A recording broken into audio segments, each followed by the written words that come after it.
ሰላም ጤና ይስጥልን። ቻናሉ ኢትዮ ማለዳ ነው። አብራችሁን ቆዩ። አቶ ጌታቸው ረዳ ከኮርነር ፕረስ ጋር ባደረጉት የ52 ደቂቃ ቃለ ምልልሳቸው ከወልቃይት እስከ ፊልድ ማርሻሉ ለብስጭት የሚዳርግ ንግግርም አድርገዋል።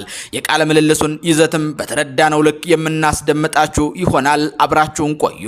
ዛሬ የማህበራዊ ሚዲያውን የተቆጣጠረው የአቶ ጌታቸው ረዳ ንግግር ውዝግብን የፈጠረው ደግሞ እንዴት በአንድ የፌዴራል ባለስልጣናት እንዲህ ተብሎ ይነገራል የሚለው ነው። በአወዛጋቢና ድፍረት በተሞላባቸው ንግግሮች የሚታወቁት አቶ ጌታቸው ረዳ ከዚህ መለፈ ሲል እሱ ለሚናገራቸው ንግግሮች ተመልካቾች ሲደነግጡም እንመለከታለን። አቶ ጌታቸው ረዳ ከቀናት በፊት ወደ ወልቃይት ሁመራ ተፈናቃይ ለመመለስና በተፈናቃይ ዙሪያ ለመምከር ለሁለተኛ ጊዜ ማቅናታቸው የሚታወስ ነው። ባለፈው ከክልሉ ርዕሰ መስተዳድር አረጋ ከበደ ጋር የተጓዙ ሲሆን በአሁኑ ደግሞ ከሰላም ሚኒስተሩ ጋር አቅንተዋል። ታዲያ የሰውን ቀልብ የሳበው ጉዳይ ደግሞ አቶ ጌታቸው ረዳ በሁመራ የተናገሩት ንግግር አዲስ አበባ ሲደርሱ ቀይረውታል የሚለው ነው። አቶ ጌታቸው ረዳ ቀይረውታል የተባለው ትችትም የተነሳባቸው ከኮርነር ፕረስ ጋር ባደረጉት ቃለ ምልልስ መነሻ ተደርጎ ነው። አቶ ጌታቸው ረዳ በንግግራቸው ወቅትም ስለ ወልቃይት እንዲህ ይላሉ። የወልቃይት አስተዳዳሪዎች አብዛኛውን የትግረኛ ተናጋሪ ናቸው ከማለት በዘለለ ጠቅላይ ሚኒስተሩ ያመሰገነውን የነ ኮሎኔል ደመቀን አስተዳደር ፈርሶ ሌላ ጊዜያዊ አስተዳደር ሊቋቋም ነው ሲሉ በትግረኛ ቋንቋ ከኮርነር ፕረስ ጋር የ52 ደቂቃ ርዝማኔ ባለው ባደረጉት ቃለ መጠይቅ ይህንን ያሉ ሲሆን የኛው ንግግራቸው ደግሞ በሰቲት ሁመራ ዞን አስተዳደር በኩል ተቃውሞም ገጥሞታል። በተለይም የዞኑ አስተዳዳሪ አቶ አሸተ ደምሌ ይህ የነበረ ስሪታቸው ነው፣ ትናንት የመጡበት ባህላቸው ነው፣ ሰው በአንዴ ከልምዱ አይላቀቅም ሲሉ ተደምር ያለው የሚለውን አቶ ጌታቸው ረዳ ዛሬም በህዋት መነጽር ተመልክተውታል።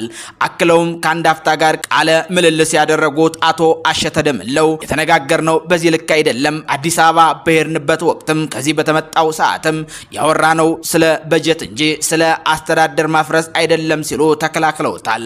አቶ ጌታቸው ረዳ ስለ ወልቃይት ይህንን ያሉ ሲሆን በዚሁ ቃለ መጠይቃቸው አክለውም ፊልድ ማርሻሉና ጠቅላይ ሚኒስተሩ የሰራነውን የመከላከያ ዩኒፎርም ከዚህ በፊት የትም ያልተሰራ ከምንጊዜውም በላይ በትምህርትም በሎጂስቲክም ይለያል ሲሉ የሚመኩበትን የመከላከያ ዩኒፎርም ለምደው አልቻልኩም፣ መቼም ልለምደው አልችልም ሲሉ አቶ ጌታቸው ረዳ ከተደመሩ ወዲህ መንግስትን በዚህ መልኩ ሲተቹ የመጀመሪያ ሊባል የሚችል ሆኖም አግኝተነዋል። ይህ በእንዲህ እንዳለ የቀድሞው የትግራይ ክልል ጊዜያዊ መስተዳድር ፕሬዝዳንትና የጠቅላይ ሚኒስተሩ አማካሪ አቶ ጌታቸው ረዳ የኤርትራ መንግስት ከኢትዮጵያ ጋር ጦርነት ውስጥ ለመግባት ምንም አይነት ፍላጎት የለውም ያሉት ደግሞ አቶ ጌታቸው ረዳ ይህንን ያሉትኝ ጥቅምት 24 ቀን በተካሄደው የፓርቲው መመስረቻ ጉባኤ ላይ ነው። ታዲያ አቶ ጌታቸው ረዳ ከቀናት በፊት እንዲህ ሲሉ ትላንት በሰጡት ቃለ መጠይቅ ደግሞ ተፈናቃይ ለመመለስ ወደ ወልቃይት ከሰላም ሚኒስተሩ ጋር ያቀኑት በኢትዮጵያና በኤርትራ መካከል ስላለው የሻከረ ግንኙነት የተናገሩት አቶ ጌታቸው ረዳ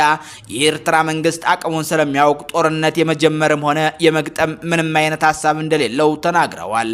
የኤርትራ ባለስልጣናት በኢትዮጵያ በኩል ስላለው ወታደራዊ እንቅስቃሴ ለምን ዝም እንዳሉ ሲጠየቁ በደቡብ ትግራይ ያሉ አንዳንድ አካላት ከእነሱ ምትክ እየሰሩ ነው የሚል ምላሽ እንደሰጧቸው የገለጹት አቶ ጌታቸው ይህም አዲስ ጦርነት ቢቀሰቀስ የሚጀምረው ከደቡብ ትግራይ ወይም ከሰሜን ወሎ ሊሆን እንደሚችል ፍንጭ የሚሰጥም ነው ብለዋል የመረጃ ምንጮቻችን። አቶ ጌታቸው ረዳ በቀድሞው ፓርቲያቸው ህዋትና በአሁኑ የክልሉ አስተዳደር ላይ ጠንከር ያለ ትችትም ሰንዝረዋል። የክልሉ ገዢ ፓርቲ ክልሉን ወደ ሌላ ጦርነት ለመክተት እየሞከረ ነው፣ እኛ ግን ይህንን እንቅስቃሴ በማንኛውም መንገድ እናስቆመዋለን ሲሉ አስጠንቅቀዋል። በተጨማሪም በትግራይ ክልል ውስጥ እየጨመረ የመጣውን የጭቆናና አለመረጋጋት የኮነኑት አቶ ጌታቸው ረዳ በዚህም በወታደራዊ ባለስልጣን ሽፋን የሚንቀሳቀስ የተደራጀ ኃይል ተጠያቂ መሆኑን ገልጸዋል።